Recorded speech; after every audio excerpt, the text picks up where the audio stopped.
কাতারিদের কাছে জমি বিক্রি করছ। কাটতে জিগে বুঝাইতে জায়গা বেচছি তত কই পদ লাগবো কত কই পদ লাগবো অনেক তেল মাখছি তেল মাখতে মাখতে আমি শেষ বাগিনা আমি তোর একটা কথা কই তুই যেই পেছ লাগাইছ আসল সত্য করে কইছ জমি বেচছ জমি যদি না বেশি তাহলে বেড়া আমার এত কিনে টাকা কেমনে দিছে কি সর্বনাশটা তুই করছ তুই তুই এখনো কর তুই সত্যি জমি বেচছ এই শুনেন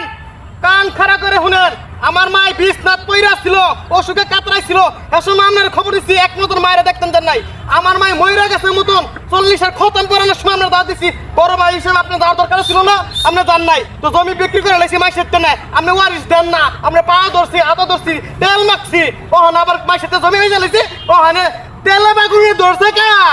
তেলে বাগুনে ধরছে কা আপনার যে পুলিশও দেয় নাই এই 14 গোষ্ঠীর বাইক আমি তোর নামে মামলা করবো দেশতে আপনি তো মামলা করবেন না কি করবেন এইটা আমার ব্যাংক নাই তোর নামে আমি যদি মামলা না করছি আমার নাম ফারুক না আমি কয়ে দিলাম তোর একটা কথা